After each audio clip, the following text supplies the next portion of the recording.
Bismillah, alhamdulillah, wassalatu wassalamu ala rasulillah, sallallahu alayhi wa sallam. Allahumma shrah li sadri wa yassir li amri wa khulul 'uqdatan min lisani yafqahu qawli. Baganda bange tugenda mu maaso era nga tuli ku migaso egyo ejasiira nga n'ekyo mugaso ekirala lwaki tusoma siira ensonga nti tulaba omulembe ogwasinga obulungi mu mirembe gyonna gye tugenda okuwangaala. Omulembe gw'abasajja n'abakyala ogusinga obulungi gwali omulembe gw'omubaka alayhi salatu wassalam, era tukimanya tutya bwe tuba tumaze okusoma ebyafaayo by'omubaka. Era omulembe gwe tumanyi nti radiyallahu anhum wa radu anhu, Allah yabasiima ate nabo ne bamusiima. Ate era omubaka alayhi salatu wassalam n'atutegeereza ddala nga kiva mu kamwa ke, khairul quruni qarni thumma alladhina yalunahum thumma alladhina yalunahum, ti omulembe ogusinga obulungi gwe gwange, n'ogwo ogugenda okuguddirira n'ogwo ogugenda okuguddirira. Amakulu emirembe esatu, ebyasa bisatu, emyaka 10, emyaka 10, emyaka 10 gy'emyaka bisatu gy'emirembe egisinga obulungi mu mirembe gyaffe gyonna gye tugenda okuwangaaliramu paka olunaku lw'enkomerero bwe lulituuka. Tubitegeera ddi ebyo? Nga tusomye eki? Nga tusomye siira. Ibn Mas'ud atutegeeza nti Allah tabaraka wa ta'ala yatunuulira emitima n'alabanga omutima ogusinga obulungi mu butonde nga gwa Nabi Muhammad sallallahu alayhi wasallam, n'amulonda okuba nabbi w'ekibiina kino. Ate era n'atunuulira emitima egyali gisinga obulungi mu mitima gyonna egy'ebitonde byonna ne gibanga gy'egyali egy'abasahaba, n'abalonda okuba nti nno be bagenda okwetooloola omubaka sallallahu alayhi wasallam. Era bwe tuba tusoma siira, bwe tusomera ebyafaayo bya Umaru radiyallahu anhu, ebyafaayo bya Abubakar radiyallahu anhu, ebyafaayo bya Umaru ibn Talaha, bwe tusomera ebyafaayo bya Uthman radiyallahu anhu ne Mus'ab ibn Umair, bwe tusomera ebyafaayo bya Khadija ne Aisha, bwe tusomera ebyafaayo by'abakyala abaweesa obusiraamu ekitiibwa, naffe imaani zaffe ne zirinnyiroko, naffe ne tuddayo ku nsibuko ne tutandika okusinza Allah tabaraka wa ta'ala nga tulina essuubi okuba nti ajja tusonyiwa ne tubeera nga tuli bagumiikiriza mu mbeera zonna z'abaatufaddemu nti zijjako. Embeera ze baayitamu, obugumiikiriza bwe baayitamu, ebisago ebyabatuukako, okuttibwa, okugobebwa mu mayumba, okuwaŋŋangusibwa, era omubaka alayhi salatu wassalam mu buwuufu bw'ebigambo ebirungi waliwo wagambira nti basahaba bange munyeenye, oyo aba akutte emmunyeenye emu bw'atyo n'agyekwatako tasobola kubula. Mugaso ki omulala gwe tufuna mu kusoma ebyafaayo by'omubaka alayhi salatu wassalam?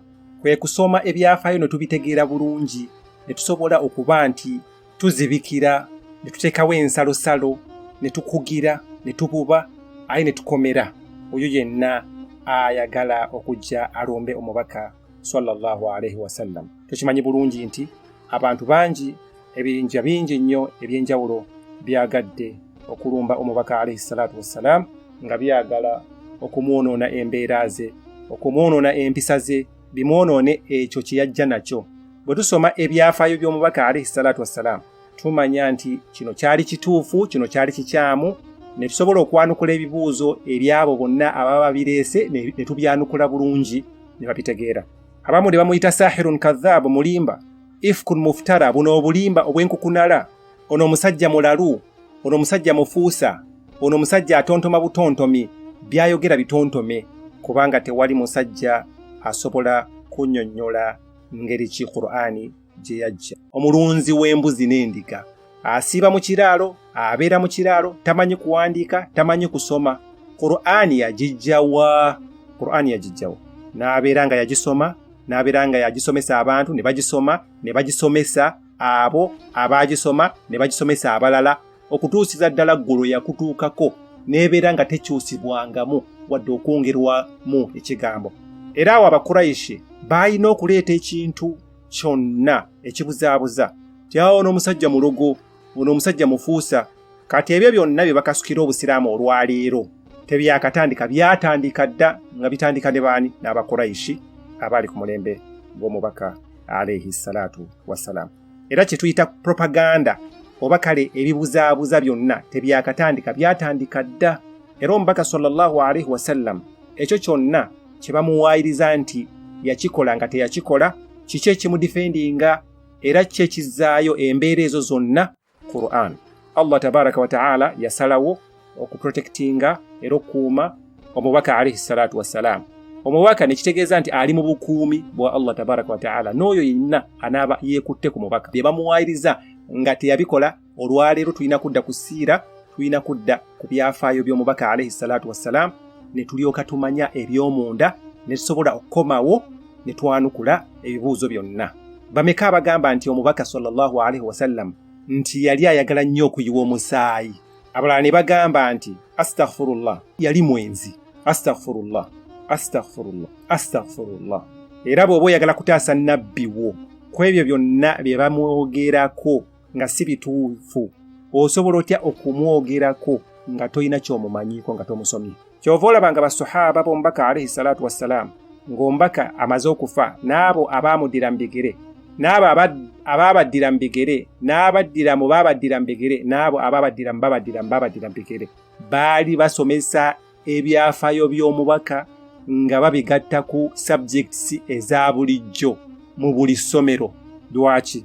Ibn al-Husayn agamba nti twasomesanga abaana baffe maghazi, twasomesanga abaana baffe maghazi. Maghazi kyeki?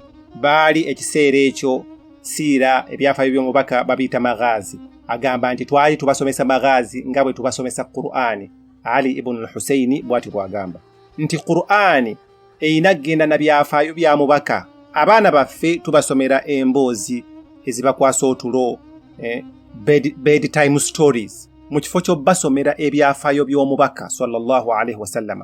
Lwaki ffe tetuteekawo nkola etunga obutabo oba eteekawo bu clips obusomesa abaana ebyafaayo by'omubaka alaihi salatu wassalam? Tuve ku mbeera zaffe ze twakuliramu. Abaana twali bangi nga tukula, ng'omuzadde talina budde butuula n'asomera omwana emboozi yonna emukwasa otulo, nga mmere yeekukwasa otulo, mmere yeekubikka. Ffe bwetyo bwe twakula. Ffe taata waffe yakubuuzanga nti omaze okulya? N'agamba nti nva mu maaso, genda, Mungu abasaasire gye bali. Naye waliwo abantu Allah tabaraka wa ta'ala basaasidde ne batambulako ne babeera nga bayingira mu mbeera ze basanze balaze. Kati nga ez'okusoma ebyo ebitabo bitusomera abaana nga bagenda okwebaka, ekyo kitegeeza nti olina omwana omu oba babiri, ate n'obeera nga Allah akugaziyirizza, olina obudde otuula n'olowooza. Abo abaana mu kifo ky'obbasomera ebitabo eby'abasajja bye tutamanyi n'abakazi bye tutamanyi, tulina okubasomera ebyafaayo byabo abaatusookawo. Omwana afune ebirooto ebirungi, omwana afune ebirooto ebirungi, omwana afune ebirowoozo ebirungi ng'azuukuse, omwana ategeere omubaka we yaani, omwana afune emikisa mu tulootwe, afune empeera mu tulootwe, amanye ki ekyokukola nga akuze mu kutaasa eddiini ya Allah tabaraka wa ta'ala. Naam, bwe tuva ku byafaayo by'omubaka alaihi salatu wassalam, tubasomere ku byafaayo by'abasahaba, by'abattabi'u tabi'una. Abaana abawala tubasomere ku byafaayo by'abamaama babakkiriza, abaana abalenzi okubategeeza kiki kye balina okukola ng'abalenzi oba ng'abasajja mu maka. Tubasomere ebyafaayo eby'abasahaba, sahabiyat. Omugaso omulala oguli mu kusoma siira kwe kusoma omusomo ogusinga emisomo gyonna mu misomo gyonna gye tusoma. Wa sallallahu ala khayri khalqihi Muhammad wa ala